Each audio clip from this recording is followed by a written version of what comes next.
Some people whined and complained that my last video was too long, so I will try to do my best to keep this video short and to the point. Unfortunately, the downside of that is you will not get to see my pretty face.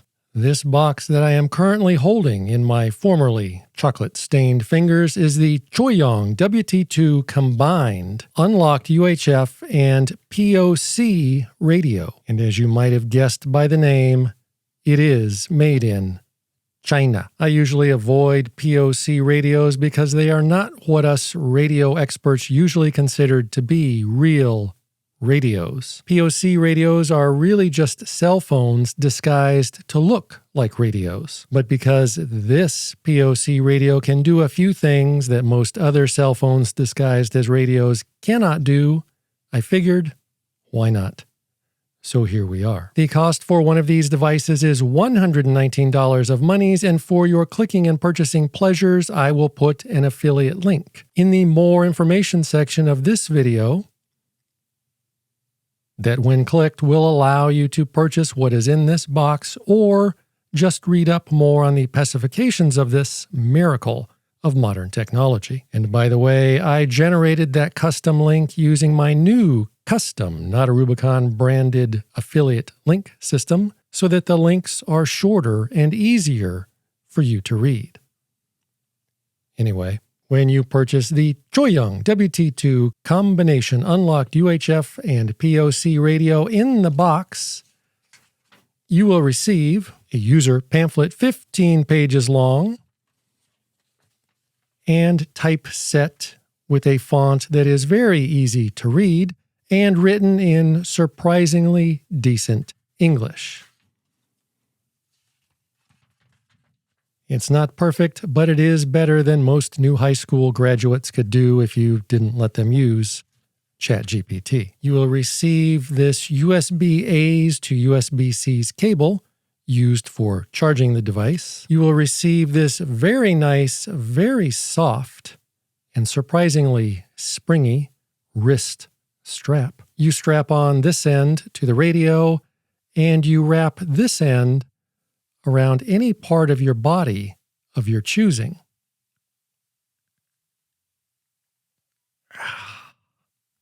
Like that. You will receive this dual band, or maybe even triple band, I'm not really sure, antenna to help prevent and eliminate any potential confuculations. I will henceforth refer to this as a multi-band antenna. When listening to FM or shortwave radio, yeah, this radio can receive shortwave. You will have to extend the dual band antenna to its fully erect position thusly.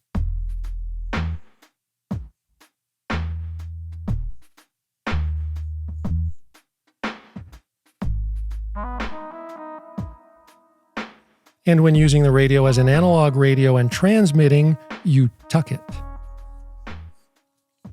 like this. The antenna has an SMA connector, but it is reversed from what most UHF or GMRS radio antennas have, meaning that you won't be able to use this antenna on most other walkie-talkie radios, if you care about that. Most normal people will not care about that. And you will receive the Choyong WT2 combination unlocked UHF and POC radio. On the top of the radio, you'll find this SMA nub for mounting the previously mentioned antenna and a USB-C's hole. And under this plastic flap, which you will have to remove the antenna first to get lifted up, you will find a hole for an optional secure digital card, or as us computer experts refer to them as, one of those little memory card thingies. I will discuss that more momentarily. On the front, you will find this fairly large screen that is actually quite colorful and of a decently high resolution. On this side, you'll find a soft rubberized push then talk button. And on this side, you'll find soft rubberized up and down volume control buttons and a combo power on, off, and wake up button, which is also soft and rubberized for your tactile pleasure. And on the inside, where you cannot easily get to it, you will find a 2500 milliamp hour battery. Sadly, like many things in the world in which we currently find ourselves residing in,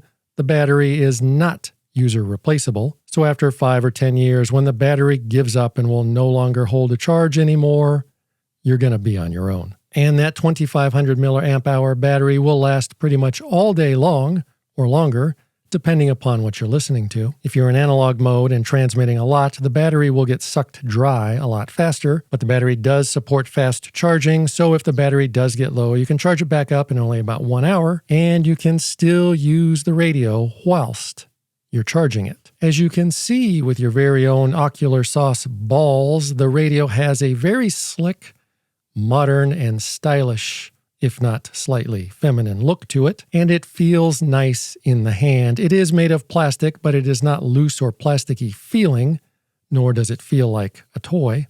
And unlike most other walkie-talkie radios, this radio fits into your pocket quite nicely. At this point, I should point out, again, that generally speaking, I do not like POC radios. And just in case you're not a radio expert such as myself and aren't up on all of the technical jargon, POC stands for Push to Talk over Cellular. Not to be confused with POS, which stands for Piece of Shit. POC radios are often referred to as nationwide radios or even worldwide radios because they don't transmit over the airwaves.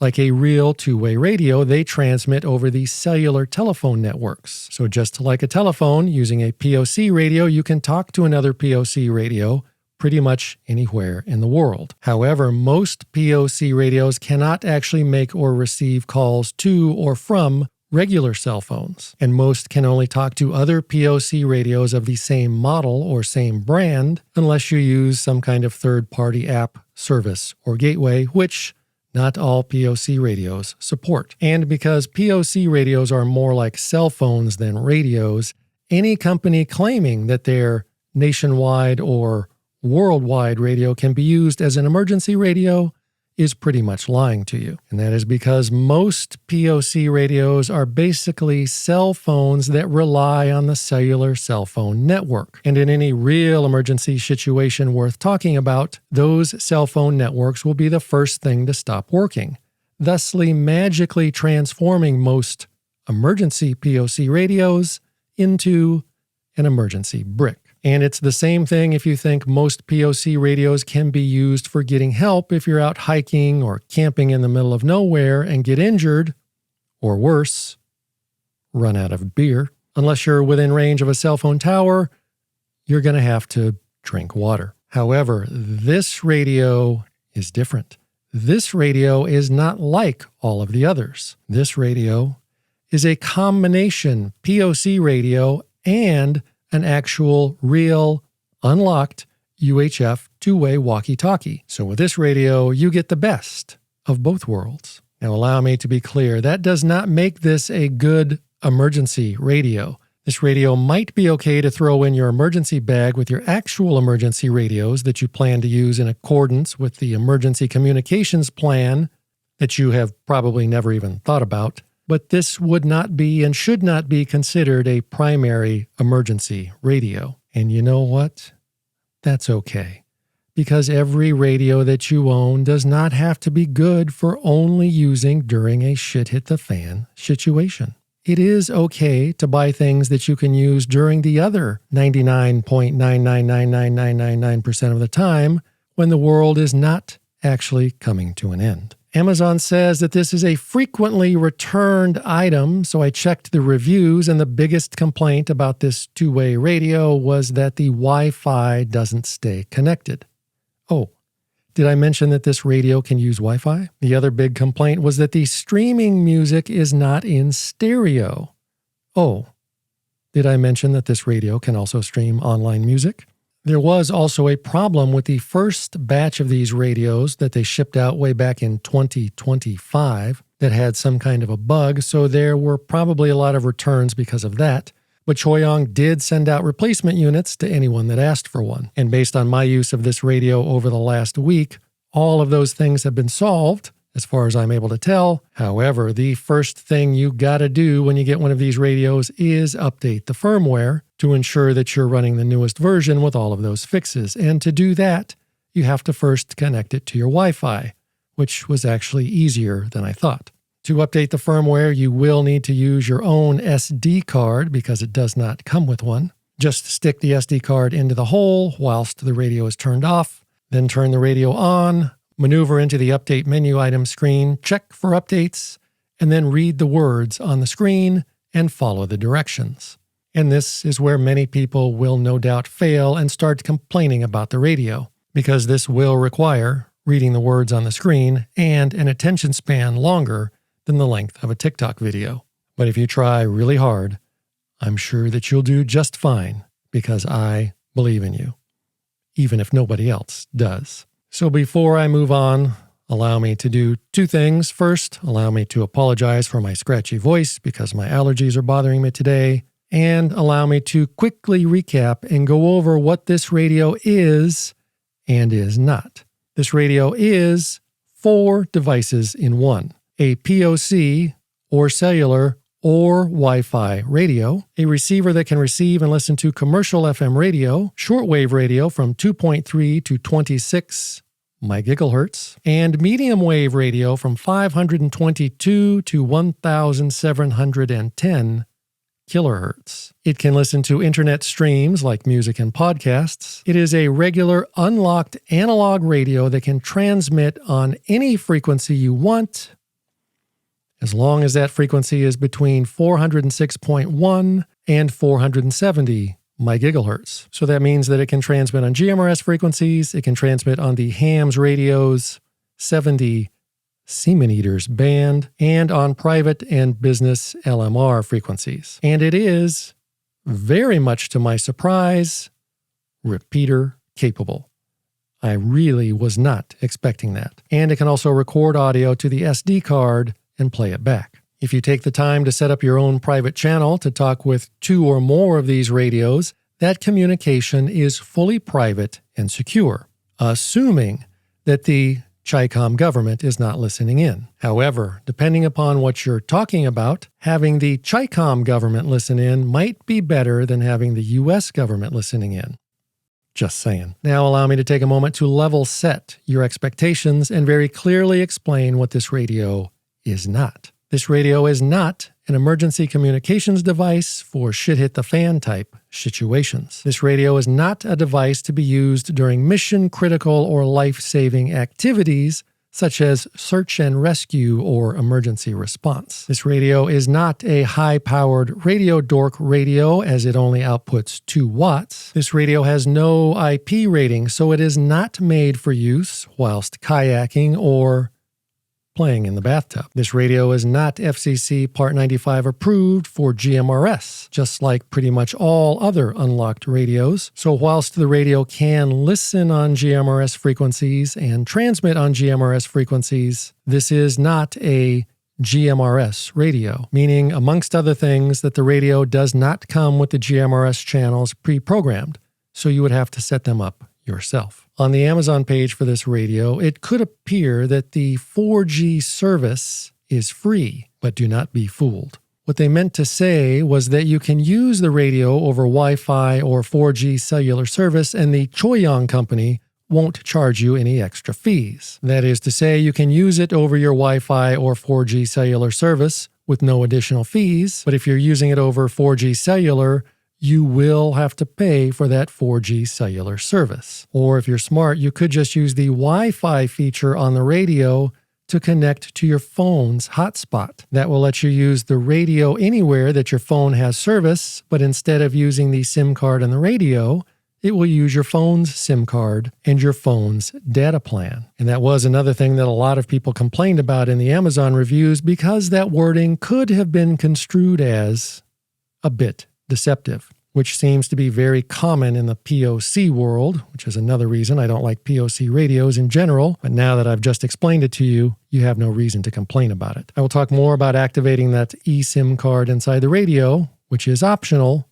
momentarily. As mentioned only moments ago, when using the radio as a regular analog walkie-talkie radio, it can talk to any other analog radio, hams radios, GMRS radio, or business LMR radio. But when using it as a POC type radio over the cell service or the Wi-Fi, it can only talk to other WT2 radios. Cannot connect to Zello channels or private VoIP connections, which most people won't care about or even know what that means. And the radio can actually listen to an analog channel and the POC channel at the same time. So as you can see, I am currently listening to the global POC group on this line, and on this line, I'm listening to my repeater. The big arrow shows where I'll transmit if I start smashing on the talk button, and I can switch between the two by reading the words at the bottom of the screen. So by pressing 5, I'll switch between them.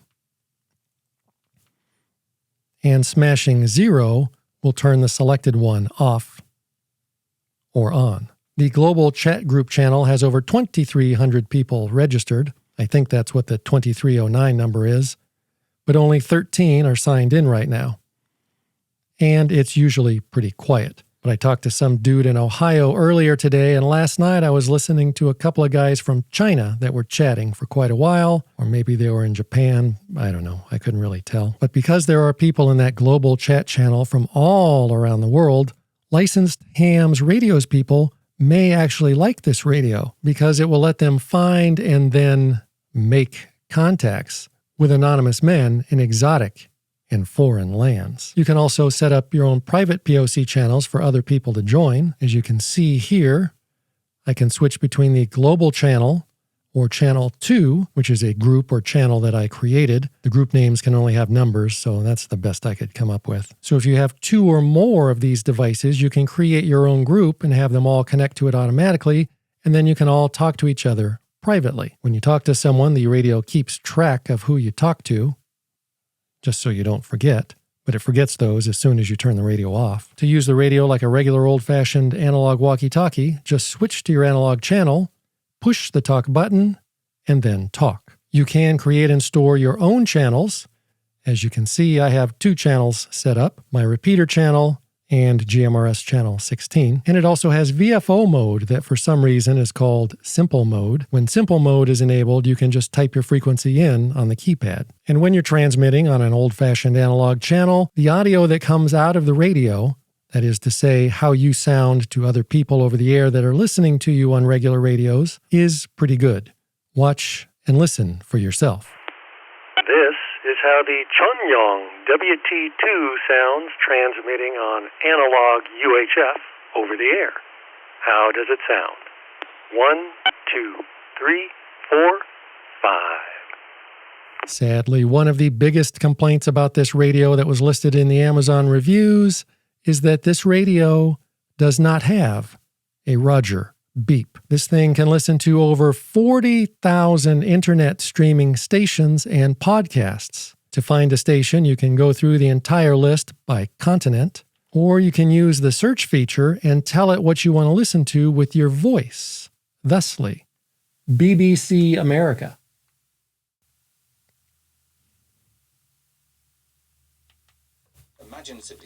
And it is actually pretty good at figuring out what you said and finding the closest matches. It also lets you save favorites so you can come back and find them easily, and it separates them by either radio stations or podcasts. Du lytter til P1. Det sjove er jo faktisk, at vi altid gik, det kan jeg huske i de gode gamle dage.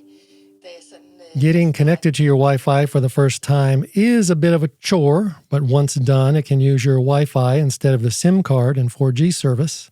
And just like most other cheap Chinese POC radios, it can only connect to the older 2.4 MHz types of Wi-Fis and not to the newer 5 MHz Wi-Fis. As mentioned previously, the radio does have an internal 4G eSIM, not one of those old-fashioned physical SIM cards like many lesser cheap Chinese POC radios. So with the SIM card enabled, you can basically talk to another WT2 radio virtually anywhere in the world from anywhere in the world. And again, to be clear, if you use your Wi-Fi or connect it to your phone's hotspot, all of that is optional. You do not need to pay for the 4G cellular service or activate the SIM card to use this radio. If you do choose to activate the optional 4G service on the device, the user pamphlet says to go to the ChoyongRadio.com website and purchase a plan. But I searched the entire website and I could not find any way to give them my money. So once I got through my fit of rage, I realized that you have to first create an account at their website, then log in,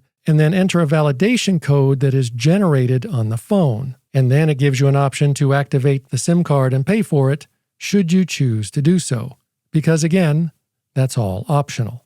But if you choose to do this, the cost is 99 cents for the first month, then 14 monies a month after that if you want to pay month by month and sign up for automatic renewal, or 199 monies if you pay for a full year, or $19 of monies per month if you choose the month by month plan without auto renewal.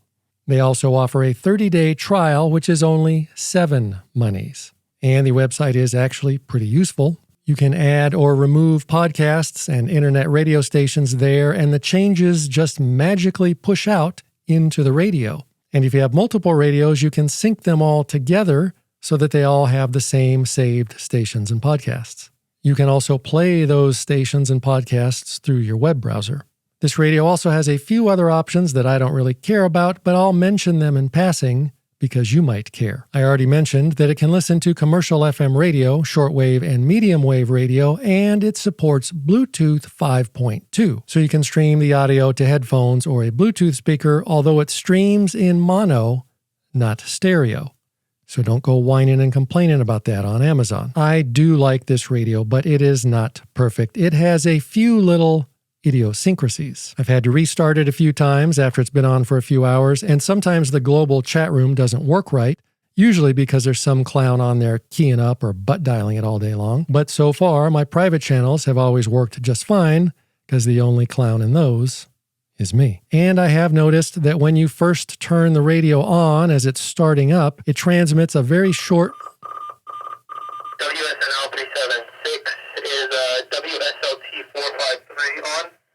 As I was saying, when you first turn the radio on as it's booting up, it transmits a short blip out of the analog channel, whatever analog channel it's set to, which is kind of weird, but those are all minor issues and they are probably easily fixable with a simple firmware update. At the beginning of this video, I told you that I would keep it short, and I think I have accomplished that goal. But the point here is that now that the Choyong Corporation of Korea has updated the firmware and fixed the issues that the early units had, this is actually a nifty little device.